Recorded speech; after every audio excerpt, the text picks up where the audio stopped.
Welcome to Study Smart Academy. Today in this video, we will learn Class 8 English Tulip Series, Chapter 4, For God's Sake, Hold Thy Tongue. प्यारी तुलबा, आज हम अपनी class में बहुत ही अहम और दिलचस्प सबक पढ़ने जा रहे हैं, जिसका मकसद हमारी रोज़मर्रा की ज़िंदगी को बेहतर बनाना है। चलें शुरू करते हैं।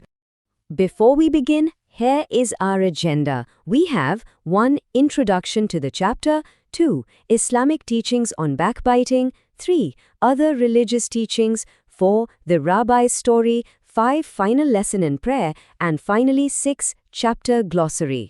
बिल्कुल बच्चों, आज की क्लास में हम सबक का तारुफ देखेंगे, फिर गीबत पर इस्लामी और दीगर मज़ाहिब की तालीमात को समझेंगे, एक बहुत ही दिलचस्प कहानी सुनेंगे और आखिर में मुश्किल अल्फाज के मानी भी सीखेंगे। Let's dive right into the first section.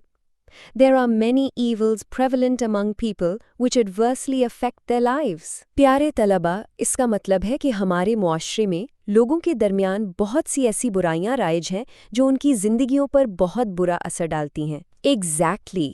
One such common evil is backbiting. और ऐसी ही एक सबसे आम बुराई गीबत है, यानी किसी की पीठ पीछे उसकी बुराई करना। In this lesson, the evil effects of backbiting have been highlighted through various religious and non-religious sources. तो आज के इस सबक में मुख्तलिफ मजहबी और गैर मजहबी हवालों से इसी गीबत के बुरे असरात को नुमाया किया गया है ताकि हम इसकी संगीनी को समझ सकें। Read the lesson and find out the evil effects. तो आइए मिलकर इस सबक को पढ़ते हैं और देखते हैं कि गीबत के क्या-क्या बुरे नुकसानात हो सकते हैं। Like our hands, our tongue has the power to do good or evil to others. जरा सोचें, हमारे हाथों की तरह हमारी जुबान भी दूसरों के साथ अच्छाई या बुराई करने की पूरी ताकत रखती है। हमारे अल्फाज में भी जान होती है। So, it is common in humans to do down others by speaking ill of them behind their backs. इसीलिए इंसानों में ये बहुत आम बात है कि वो दूसरों की पीठ पीछे उनकी बुराई करके उन्हें नीचा दिखाने की कोशिश करते हैं। The Quran admonishes those who indulge in such activities. लेकिन याद रखें, कुरान मजीद उन लोगों को सख्त तंबीह करता है जो ऐसी सरगर्मियों में मुलव्वज़ होते हैं। कुरान क्या फरमाता है, आइए देखते हैं। Which brings us to Section 2, Islamic teachings on backbiting. तुलबा, अब हम अपने दूसरे हिस्से की तरफ बढ़ते हैं और देखते हैं कि इस्लाम में गीबत के बारे में क्या वाज़े तालीमात दी गई हैं। पूरी तवज्जो से सुनिएगा। Woe to every kind of scandal monger and backbiter. Chapter 104, verse 1. Quran पाक की इस आयत का मतलब है कि हलाकत है हर उस शख्स के लिए जो ताना देने वाला और पीठ पीछे बुराई करने वाला हो, यानी गीबत करने वाला हो। बच्चों, ये एक बहुत सख्त इंतबाह है। In the above quoted ayat, two vices are strongly condemned in the strongest terms. ऊपर बयान की गई इस मुक़द्दस आयत में दो बुराइयों की सख्त तरीन अल्फाज में मुज़म्मत की गई है। 1. Scandal mongering. Talking or suggesting evil of somebody by word or gesture or behavior, mimicry, sarcasm, insult. पहली बुराई है चुगलखोरी और तानाज़नी। इसका मतलब है किसी के बारे में बुरे अल्फाज कहना, इशारा करना या अपने रवैये नकल उतारने, तंज या बेइज्जती के जरिए किसी की बुराई जाहिर करना। 2.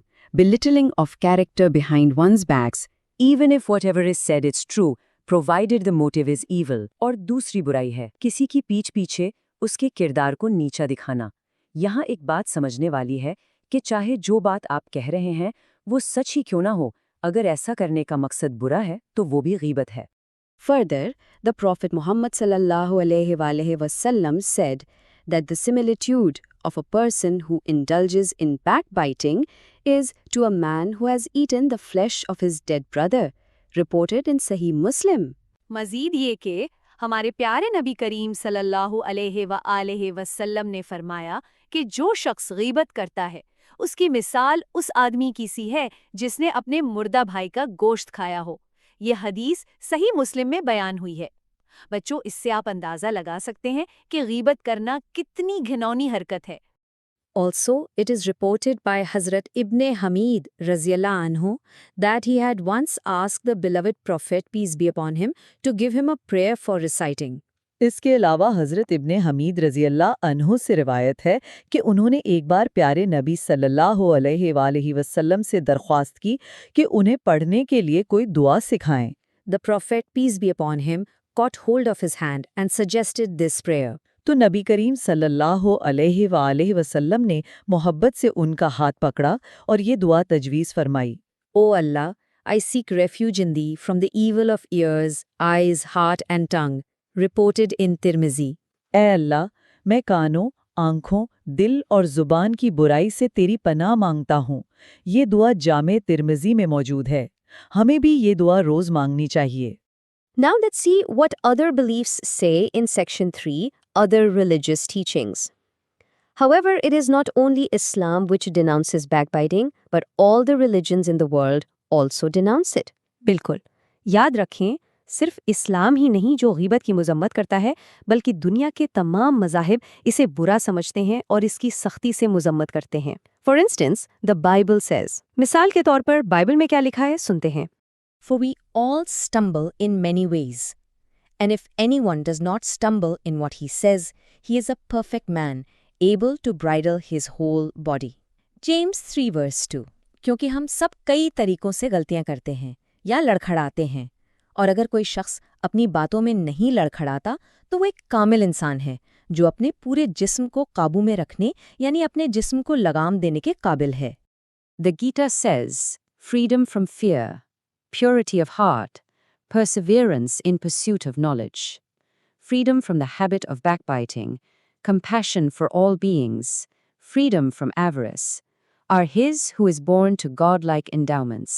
हिंदू मजहब की किताब गीता कहती है, खौफ से आज़ादी, दिल की पाकीज़गी, इल्म के हसूल में साबित कदमी, गीबत की आदत से आज़ादी, तमाम जानदारों के लिए हमदर्दी और लालच से आज़ादी। ये तमाम खूबियां उन लोगों में होती हैं जो खुदाई सिफात के साथ पैदा होते हैं। Ostentation, pride, are his who is born to demoniac endowments. Chapter 16. जबकि इसके बरक्स दिखावा और गुरूर ये उन लोगों की निशानियां हैं जो शैतानी सिफात के साथ पैदा होते हैं। Likewise, the Guru Granth Sahib says, the slanderer carries the great burden of sins, without payment he carries loads. इसी तरह सिख मजहब की किताब गुरु ग्रंथ साहिब में भी लिखा है कि तोहमत लगाने वाला यानी गीबत करने वाला गुनाहों का बहुत बड़ा बोझ उठाता है। वो बगैर किसी मुआवजे के फजूल बोझ उठाए फिरता है। Lord Buddha, in his Eightfold Path, says that one requires living a life based on right speech. और भगवान बुद्ध अपने 8 नुकाती रास्ते में फरमाते हैं कि इंसान को ऐसी जिंदगी गुजारने की जरूरत है जिसकी बुनियाद दुरुस्त गुफ्तगू यानी राइट स्पीच पर हो। Now we come to section 4, the Rabbi's story. प्यारे तलबा, अब बारी है कहानी की। हमने मुख्तलिफ मज़ाहिब की तालीमात तो देख लें, अब आइए मिलकर एक बहुत ही दाना यहूदी आलिम की कहानी सुनते हैं जिसमें एक ज़बरदस्त सबक छुपा है। Rabbi Simeon bin Gamaliel once said to his servant, "Go to the market and buy me something good to eat." यहूदी आलिम शमून बिन गमाली ने एक मर्तबा अपने खादिम से कहा, बाजार जाओ और मेरे खाने के लिए कोई अच्छी चीज़ खरीद कर लाओ। The servant went and bought a tongue.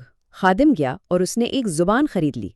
On another occasion, the rabbi said, "Go to the market and buy me something that is not good." एक और मौके पर इस आलिम ने कहा, अब बाजार जाओ और मेरे लिए कोई ऐसी चीज़ खरीद कर लाओ जो अच्छी ना हो। The servant went and bought a tongue once again. तो खादिम फिर से गया और उसने एक बार फिर ज़बानी खरीद ली। This time, the rabbi said to him angrily, "What does this mean? When I told you to buy something that was good, you bought a tongue. Now when told to buy something bad, you bought a tongue again." इस बार आलिम ने गुस्से से उससे पूछा कि इसका क्या मतलब है? जब मैंने तुमसे कहा कि कुछ अच्छा खरीदो तो तुमने ज़बान खरीदी, और अब जब कुछ बुरा खरीदने को कहा तो तुमने फिर से ज़बानी ही खरीद ली। The servant replied, "From the tongue issues the good and also the bad. There is nothing better than a good tongue and nothing worse than an evil one." इस पर खादिम ने बहुत प्यारा जवाब दिया। उसने कहा, ज़बान ही से भलाई भी निकलती है और बुराई भी। एक अच्छी ज़ुबान से बेहतर कोई चीज़ नहीं और एक बुरी ज़ुबान से बदतर कोई चीज़ नहीं। कितनी गहरी बात है ये बच्चों। Soon after that incident, the rabbi invited his disciples to a meal at which both soft and hard tongues were served. इस वाक़ये के फौरन बाद आलिम ने अपने शागिर्दों को एक खाने पर बुलाया जिसमें नर्म और सख्त दोनों तरह की ज़बानें पेश की गईं। The disciples ate the soft ones and left the hard ones untouched. शागिर्दों ने नर्म ज़बानें मज़े से खा लीं और सख्त ज़बानों को हाथ भी नहीं लगाया। Noticing this, the rabbi said to his disciples, "As you choose the soft tongues and reject the hard ones, so also use only a soft tongue in your conversation with one another." ये देखकर आलिम ने अपने शागिर्दों से कहा, जिस तरह तुमने नर्म ज़बानों का इंतखाब किया और सख्त ज़बानों को मुस्तरद कर दिया, बिल्कुल उसी तरह एक दूसरे से बातचीत में भी हमेशा नर्म ज़बान का ही इस्तेमाल किया करो। Which brings us to section 5, final lesson and prayer. तुलिबा, अब हम इस बाब के बिल्कुल आखिरी हिस्से पर आ गए हैं, जहां हम इस पूरे सबक का निचोड़ और एक खूबसूरत सी दुआ पढ़ेंगे। In this context, a quotation by Quarles is worth mentioning. ज़बान के इस इस्तेमाल के हवाले से क्वार्लस नामी मुसन्निफ का ये कौल खास तौर पर जिक्र के काबिल है। Give not thy tongue too great liberty, lest it take thee prisoner. अपनी जुबान को बहुत ज्यादा आजादी मत दो, ऐसा न हो कि ये तुम्हें अपना कैदी बना ले। A word unspoken is like the sword in the scabbard, thine. एक अनकही बात म्यान में रखी हुई तलवार की तरह है जो तुम्हारे इख्तियार में है। If vented, thy word is in another's hand. लेकिन अगर तुम वो बात कह दो तो तुम्हारे अल्फाज दूसरे के हाथ में चले जाते हैं। If thou desire to be held wise, be so wise as to hold thy tongue. अगर तुम चाहते हो कि तुम्हें अक्लमंद समझा जाए तो इतनी अक्लमंदी दिखाओ कि अपनी जुबान को काबू में रखो। One should as such always remember this important lesson so that we may refrain from the malice of scandal-mongering and backbiting. बिल्कुल दुरुस्त। हम सबको ये अहम सबक हमेशा याद रखना चाहिए ताकि हम चुगलखोरी और गीबत की बुराइयों से खुद को महफूज रख सकें। Moreover, we should always recite this important prayer. मजीद बरा हमें हमेशा ये अहम दुआ मांगनी चाहिए। My God, guard my tongue from evil and my lips from speaking deceit. ए मेरे खुदा, मेरी जुबान को बुराई से और मेरे होंठों को धोखे की बात कहने से बचा। Be my soul silent to those who reproach me. Be my soul humble to all as the dust. आमीन। मेरी रूह उन लोगों के लिए खामोश रहे जो मुझे बुरा भला कहते हैं, और मेरी रूह सबके सामने मिट्टी की तरह आजिज रहे। आमीन। And finally, section 6, chapter glossary. प्यारे बच्चों, सबक के इख्तिताम पर अब हम कुछ मुश्किल अल्फाज के मानी देखेंगे ताकि हमारी अंग्रेजी की वोकैबुलरी भी मजीद बेहतर हो सके। The first word is scandalmonger, a person who spreads malicious talk about other people. Scandalmonger, इसका मतलब है वो शख्स जो दूसरों के बारे में बुरी बातें या चुगलियां फैलाता हो। इसे हम उर्दू में चुगलखोर कहते हैं। The next word is admonish, to advise someone to do or not to do something. Admonish का मतलब है तंबीह करना या नसीहत करना, यानी किसी को समझाना कि उसे क्या काम करना चाहिए और क्या नहीं करना चाहिए। और इसी के साथ हमारी आज की ये क्लास मुकम्मल होती है। Before we go, ask yourselves, what kind of words will we choose to let out of our scabbards today? Don't forget to like and share for more updates. Subscribe this channel. हमारी class का हिस्सा बनने का बहुत शुक्रिया। अपना और अपनी ज़बान का ख्याल रखिएगा। अल्लाह हाफिज़।